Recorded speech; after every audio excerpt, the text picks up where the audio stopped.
Everyone, कैसे आप सभी। आई एम श्योर कि आप सभी ठीक होंगे। तो चलिए आज का वीडियो स्टार्ट करते हैं। आज के वीडियो में हम डील करने वाले हैं डाउन सिंड्रोम वाला क्वेश्चन जो जो जेनेटिक्स में प्रीवियस ईयर क्वेश्चन में पूछा गया था। ठीक है, तो मैं आपको रफली बता दूं कि डाउन सिंड्रोम है क्या। उसके पहले आप लोग मेरे चैनल को सब्सक्राइब करें, वीडियो को लाइक करें और दोस्तों के साथ शेयर करना ना भूलें। तो डाउन सिंड्रोम जो है एक क्रोमोसोमल डिसीज़ है। इसे ट्राइसोमी 21 भी कहा जाता है। क्यों? इसमें क्योंकि जो इसमें 21 जो क्रोमोसोम होता है उसकी एक और कॉपी बन जाती है। मतलब एक जो नॉर्मल इंसान होता है उसकी बॉडी में टोटल 46 क्रोमोसोम होते हैं, यानी कि 23 पेयर्स में प्रेजेंट होते हैं। लेकिन जो पर्सन डाउन सिंड्रोम वाला होता है उसकी बॉडी में जो है 47 सिंड्रोम होते हैं। उसमें जो वो 21 वाला सिंड्रोम होता है उसकी एक एक्स्ट्रा कॉपी हो जाती है, जिसकी वजह से उस पर्सन की बॉडी में क्या होती है 47 क्रोमोसोम प्रेजेंट होते हैं। ठीक है, और ये एक जेनेटिक डिसऑर्डर है जिसकी वजह से जो पर्सन है वो बर्थ से ही, मतलब बर्थ से उसकी एक तो एक ग्रोथ स्लो होती है, उसे हार्ट से रिलेटेड डिसीजेस होती है, या फिर उसका उसका जो फेस है वो भी थोड़ा अलग होता है। नोज़ फ्लैट फ्लैट होती है, फेस थोड़ा गोल सा होता है, जीभ बाहर रहती है। मतलब ये सारे सिम्टम्स हमें एक डाउन सिंड्रोम वाले पेशेंट में देखने के लिए मिल जाते हैं। ठीक है, अब हम इसका इंट्रोडक्शन स्टार्ट करते हैं।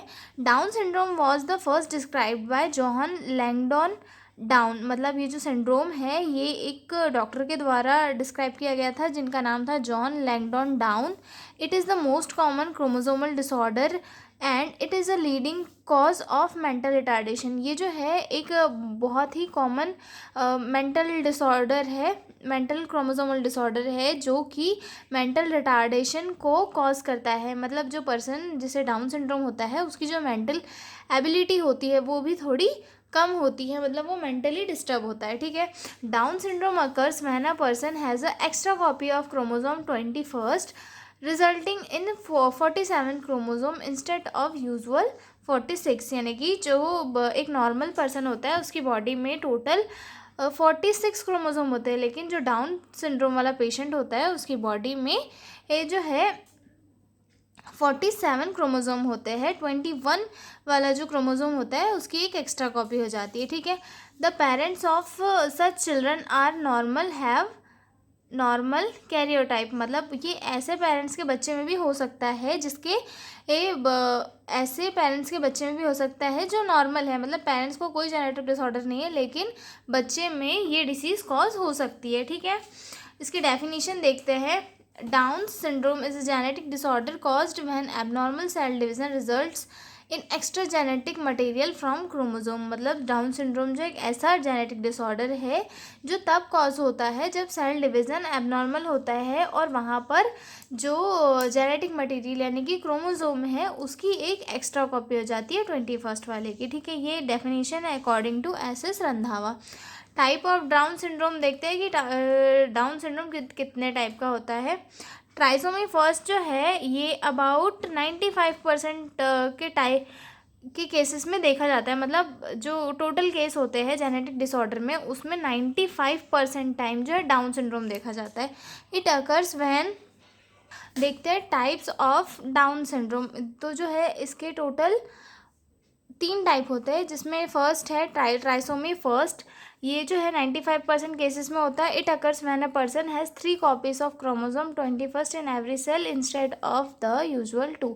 मतलब ये तब होता है जब 21 क्रोमोसोम की 3rd कॉपी भी हो जाती है, जबकि यूजुअली 2 कॉपीज होती है। ठीक है, it is causes by abnormal cell division non disjunction during development of sperm cell और द एग सेल।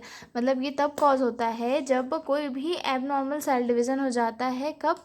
जब स्पर्म बन रहा होता है या फिर एग बन रहा होता है, तो उस टाइम पे ये एबनॉर्मल एक्टिविटी के कारण जो है एक्स्ट्रा कॉपी हो जाती है 21 वाले सिंड्रोम ये क्रोमोसोम की। देन इसकी वजह से डिसीज़ कॉज होती है। उसके बाद ये दूसरा टाइप है mosaic down syndrome. Mosaic down syndrome जो है 1 से 2% केसेस में ही देखने के लिए मिलता है।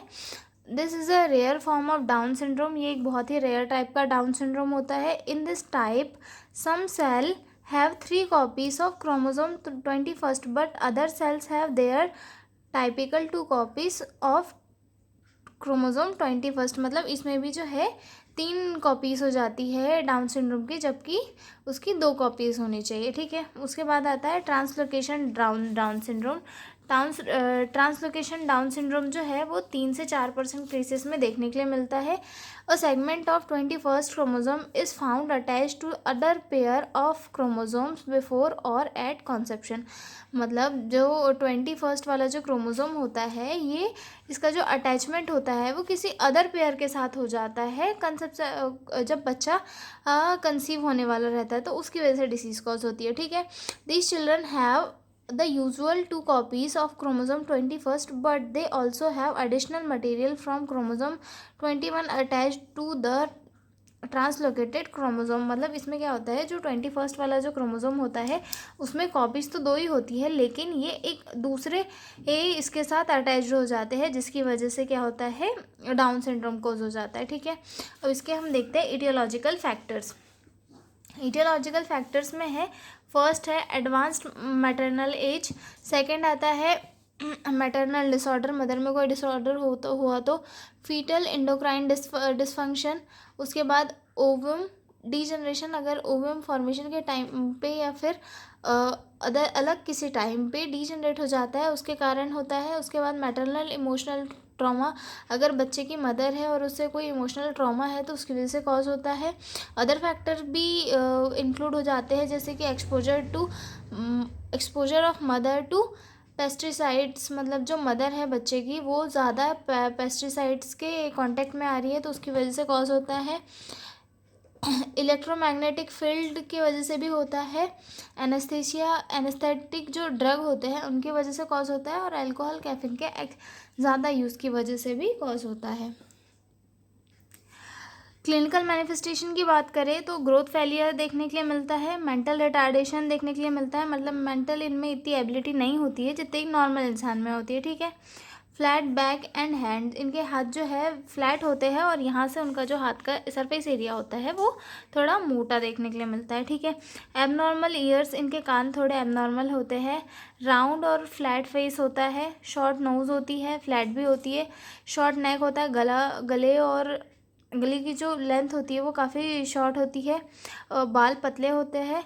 उसके बाद इपिकैंथिक फोल्ड्स, इपिकैंथिक फोल्ड मतलब ये आँख के ऊपर की एक त्वचा होती है जिसमें जो अपने जो अंदर के हिस्सा है उसे कवर करने का काम करती है, लेकिन ये क्या होता है डाउन सिंड्रोम वाले में कुछ ज़्यादा शो होती है, ठीक है। उसके बाद वाइड अल्नार लूप, देन आता है slanted I, short and hand, मतलब हाथ छोटे होते हैं। पुअर मसल टोन होता है। ब्लगिंग टंग्स होते हैं, मतलब टंग जो होती है वो थोड़ी मोटी होती है, ठीक है।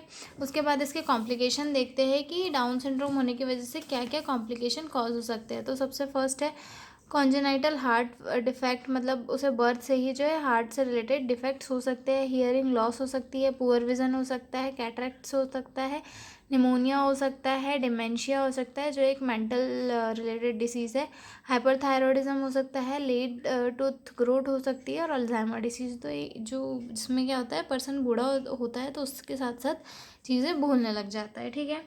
उसके बाद इसके जो हम डायग्नोस्टिक एवोल्यूशन कर सकते हैं, फर्स्ट आता है हिस्ट्री कलेक्शन, देन सेकंड आता है फिजिकल एग्जामिनेशन। हिस्ट्री कलेक्शन में उसके जो मदर फादर है इन सभी की हिस्ट्री कलेक्ट करना है। उसके बाद फिजिकल एग्जामिनेशन करना है। एमनियोसेंटेसिस जो मदर है, मतलब ये प्री नेटल टेस्ट है, तो उस टाइम पे हम मदर को का जो एमनियोसेंटेसिस कर सकते हैं। जो एमनियोटिक फ्लूइड होता है उसे निकाल कर उसके टेस्ट से पता लगाया जा सकता है कि बच्चा कैसा है, ठीक है।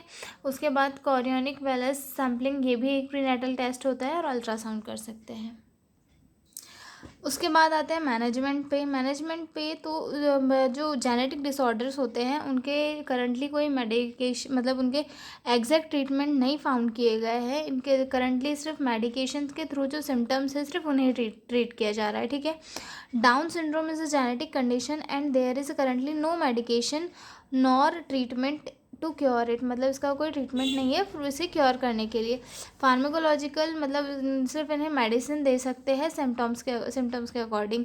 सर्जिकल रिपेयर, मतलब अगर कॉन्जेनाइटल हार्ट रिलेटेड डिसीज़ है तो ऑपरेशन वगैरह करके जो है उस ब्लॉकेज को हटा सकते हैं या फिर जो उनके सिम्टम्स हैं उनको ट्रीट कर सकते हैं, ठीक है। तो इसके लिए सिर्फ प्रॉपर केयर की जा सकती है पर्सन की, और टाइमली वैक्सीनेशन दिया जा सकता है, और कॉग्निटिव थेरेपीज़ प्रोवाइड की जा सकती है, ठीक है। आई एम श्योर आपको डाउन सिंड्रोम जो है समझ में आ गया होगा और आपको एग्ज़ाम में लिखने में कोई दिक्कत नहीं होगी, ठीक है। तो अब हम मिलेंगे एक नए लेक्चर के साथ अगले वीडियो में। तब तक के लिए bye bye, all the best.